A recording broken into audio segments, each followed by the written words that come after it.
Spread I am the bun Obama can ban these guns. Squirrels in the trees, kangaroo degrees. What's up, everybody? Hello, hello, hello. Happy Ash Wednesday. I wish I could have made it over to my church to get ashes, but it was very early. I was very tired, and I stayed up late watching the congressional thing. And, yeah. Missed opportunity. I do feel bad about that. I really tried to attend that more. I really should have just woken myself up. I did set alarms. I'm bad with alarms, which should be something I should endeavor to get better at in this Lenten season. It's wild for a large part of my life. I visualize myself sacrificing myself for my friends, throwing myself in front of bullets and stuff like that, and being tortured, which is something that I've had nightmares about for a very long time, and kind of had an ominous auspice that I might be tortured to death. But I can't sacrifice basic things like anger, or temptation, or sloth. That's the harder part, you know? Like, something I was talking with a friend about. Most men want to sacrifice themselves for something that matters and go out in a blaze of glory. It's ingrained in them deeply. It's from the warrior ethics and the epigenetics that grew. But what most people are getting is the quiet, whimpering death of a coward. That's the reality of most of it. And it's not necessarily like a quiet death is bad. Not at all. In fact, it used to be venerated that people would die in their sleep, surrounded by family, stuff like that. Nowadays, the family structure has been destroyed. Now it's dying after being tortured and demoralized in a old folks' home, or dying of a fentanyl overdose after you lost everything and stuff like that. That's the coward's death of a lot of Americans these days, and it's very sad. And that's not going to go anywhere unless people change their ethics and their morals. And regardless of how bad things get in their life, they endeavor to fast from depression, you know? And it's easy for me to say that, but like, I really have been up through there. I don't talk a lot about like the extent of the things that I've been through, but I've mentioned it on the podcast before. I've been up through there. I've experienced some very, very depressing things, and I've had very, very bad things happen to me, and I just kept on going. You know, I felt like killing myself for a while, but now I don't. And frankly, no matter how bad things get, it's just good to be able to kind of dissociate about it, become zen, dissociate from your pain, give yourself time to process what you need to process, know what not to process and to completely avoid, and know when to absorb the good instead of absorbing and soaking up the bad right into your heart. But check this out. This is what oatmeal should look like. You see? It's got turmeric on top. That's the yellow stuff. It's full of spices. It's hearty. So it's not that slop, that hyper-processed slop that people think is good.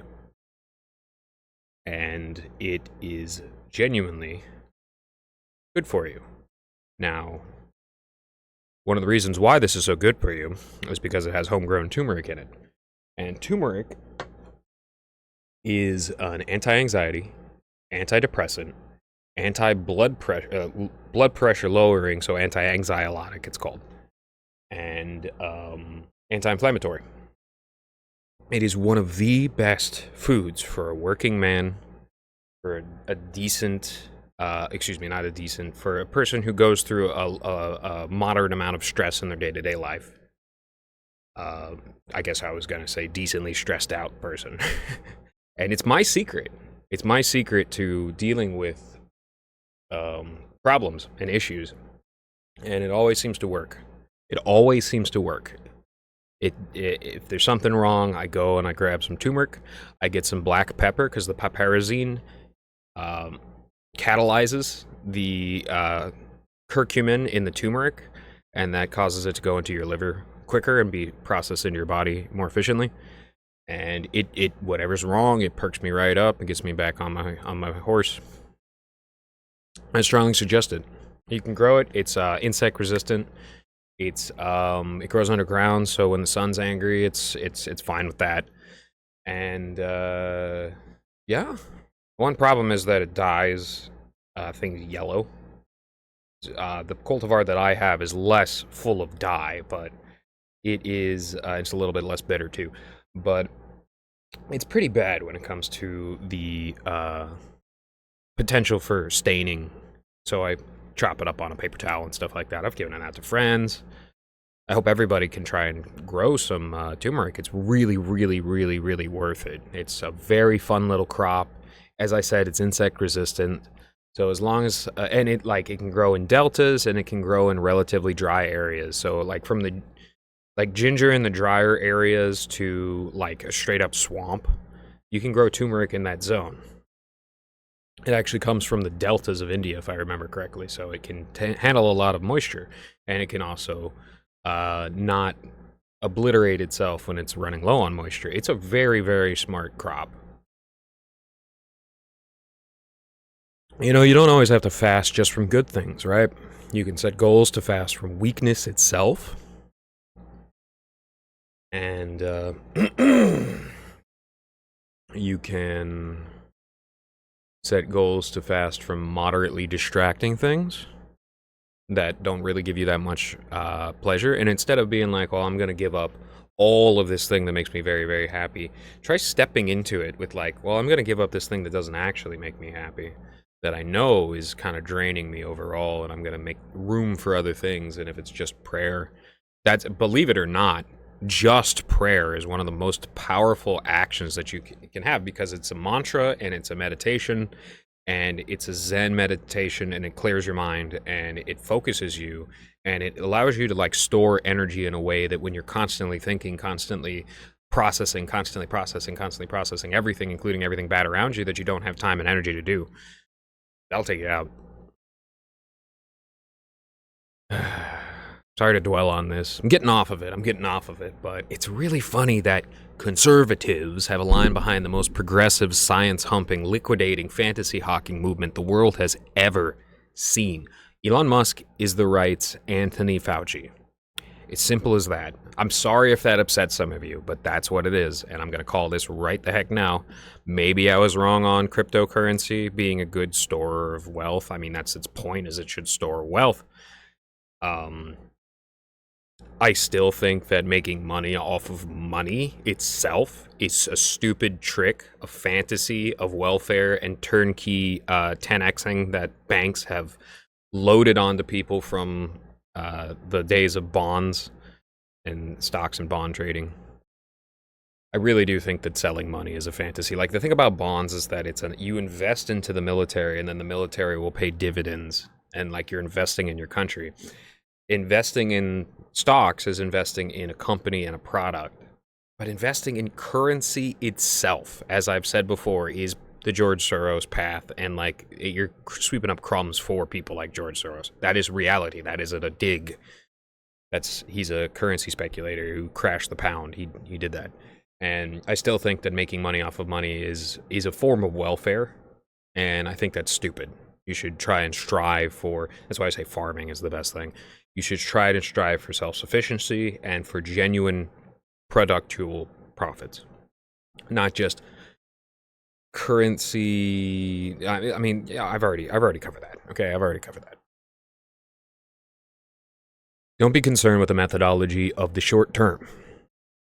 That is the tool of the enemy. But hold fast in the knowledge that the system liquidating itself will not be built back to the same malice that it once was, and will not be built onto the same sign-ons of Americans that it once were, of capable, intelligent, productive people that it once held in its grip.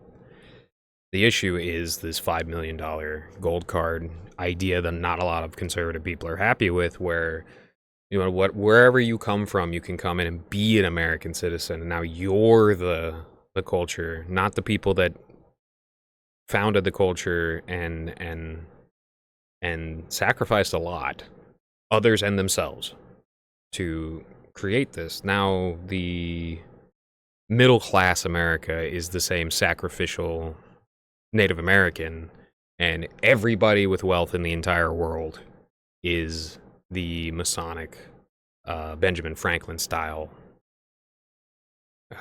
Yeah. Neo-oligarchs. And that's not good. Genuine conservatives are not happy about that. Anybody who's trying to tell you that that's going to be good for business is full of it, and they're a propagandist or an idiot. One of the two. It can't be anything else. Just like the people who are still like, I love you, Elon Musk. You are so epic. You're going to do so many things. Oh, gosh, we can go so fast and we can do so much. But we're not. And it's all been a scam. And exactly what Musk has been doing has been annoying and scammy and short-term every single time. Hyperloop, Neuralink, the electric cars that suck. It all is terrible. And eventually, he's going to run into the brick wall of my dream is not possible, even with, you know, monkeys with brain chips in them or whatever. Even with all my science, it's not going to be possible. He's just hitting a very, very big midlife crisis. If anybody's wondering why Musk acts the way that he acts, it's because he's hitting a huge midlife crisis, which is incredibly dangerous for males, especially eunuchs who have been castrated through surgeries. If you, as a male, hit a midlife crisis, you go from a warrior to a lover. If you can't do that, you turn into a monster in many ways. And that's one of the most important reasons why, like, by the time you hit your midlife crisis, you need to have a family, a loving family. You need to have a wife, a loving wife. And you need to not run off and buy fancy vehicles and motorcycles and get divorced and then go whoremongering. That is what a lot of... You see it with Nick Rekieta. You see it with a lot of other people. And a midlife crisis male is the most dangerous thing on the planet. So, that's that. I don't want to talk about Musk that much. I see he's on his best behavior, but at the same time, he's saying absolutely stupid stuff like Social Security is a Ponzi scheme. No, bro. No. You run Ponzi schemes. That might be one of the only, like, business words in your dialect, but Social Security is a pension program, so that if somebody works for a company for 20 years, that company goes defunct, they have no pension, well, they have a government pension that they've been paying into. I'm not saying Social Security is perfect. I don't want to collect Social Security when I'm older, but I'm sure as hell not going to fight to take off other people's pensions that they've fought for. Like, that's thievery. That's chicanery and thievery, and that's one of the reasons why Musk is he's just completely insane. And he's making normal people insane. Like, I saw a tremendous amount of people copying what Musk said on Rogan, calling Social Security a Ponzi scheme. Don't know what we're going to do with that, man. Don't know what we're going to do with that, man. The congressional speech was pretty good, though. Trump didn't lean on Mars as much as he spoke on some genuinely good things America's done. He literally said we defeated fascism. You got Tim Waltz out there calling him a fascist. He literally said that we defeated communism, fascism, Marxism. He didn't mention Nazism. It would have been cool if he had mentioned Nazism directly. But he has never done the edgelord spending too much time on the internet thing of throwing Romans twice and thinking that you're cute and having people sweep up for you like they're your retard handlers. Trump doesn't do that stuff. That is classless and stupid. And the Nazis are, you know, they got little things here and there, but overall it's just a mess. It's just a mess. Theosophy is a mess. And he literally said we defeated fascism. Communism, Marxism, they kind of did themselves in. But, you know, my grandfather fought fascism, and we won. Rest in peace, Erwin Rommel, though. That was one of the good Nazis, the Desert Fox. He was one of the good ones. He had honor, and the Nazis forced him to kill himself because, you know, how dare a man have hobbies? People are noticing England destroyed data privacy completely, but our rights have been eroded for a very long period of time. Like, you see it with the DeSantis style of DEI and of stop anti-Semitism now. That's just a pretense for the erosion of our rights. So is hate crime laws at the end of the day, but people could still, well, that's it. Thanks Obama. Hate crime laws, and I actually think a lot of that started under George W. Bush, but hate crime laws are the exact same thing. The BLM stuff is the exact same thing. DEI is the exact same thing. They're just making DEI for Jewish people, BLM for Jewish people, JLM.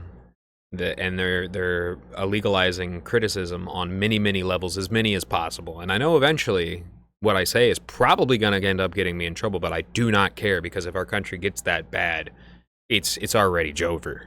It's already Jover. You do not want to let the worst people, most two-faced, parasitic people on the entire planet take control of the United States of America. You might think it's already that bad, but it isn't. There's still a lot of work to be done and a lot of space to give, so don't give that space. It's that simple. Be peaceful, be metered, know when to invest time and energy into something, know when to not invest attention to something. And it's that simple. That's how you win. I wonder what Noel's up to these days. He probably came back to Florida like, oh God, what happened? Yeah, things are changing. Things are wild down here. And Florida's going to get, like, swamped. Florida's going to get just, like, the amount of trees that they're cutting down, Florida's going to turn into a big old salinated swamp. So not a lagoon where things can thrive, but, like, a flooded wasteland. I visualized that happening for a while, and I always thought that was just horrible prophecies of a portent of imagination, but instead it actually might be happening. Let's put the advertiser industrial complex to bed by only buying from trusted and honest vendors. True and honest vendors only. And don't fall for the advertising. Put the advertising to bed. Don't look at the AI advertising. Don't look at it. Don't absorb any of it. It astounds me that there are people out there without an internal monologue. It really does. They don't visualize how they look or workshop their thoughts. And reality hits you hard. Some of those people are successful. Explains a lot about our current system, right? Gosh. So, Brent Daniel, right? My favorite entertainer, said something amazing recently, which is he shut his Patreon down because he's not making regular content. And he doesn't want to receive something for no give back. Like, he's an amazing entertainer, a fantastically charismatic creature. But even though he grew up dirt poor, which is not something to assume of people who grew up dirt poor that they want handouts, he doesn't want handouts. My first instinct is to say big ups, but if I ever come into money, I'm going to buy like 9,000 stickers from him, put them everywhere. Gonna get the heavily photoshopped, gritty horror, analog horror Brendan stickers and put them everywhere. Brendan embodies the soul of America. He deserves so much better, and I'm serious about that. Like, I've always respected the hell out of people who can break from the norms and not be parasites and not sign up to parasitical philosophies and methodologies. The reason why I like Noel, and he started to collect money, and it's just like, yep. Hopefully that's gone back up recently, so he's moved back to the United States, become more financially stable, and he doesn't have to, like, pander for pennies anymore. Not to say that getting super chats and reading them is a terrible thing, but, like, let's just not talk about it, alright? Your friend's kid is giving Andrew Tate his lunch money so he can groom them into little women-abusing monsters. And genuine artists are languaging in the torture nexus. It ain't right, man. That's what's messed up. It ain't right. And you know what? If DeSantis can put Tate in jail, even if he gets found guilty in Romania, that'll be a lot of respect for me. That's all I'm going to say, That breaking from that is one of the few things in this entire time that's made me go,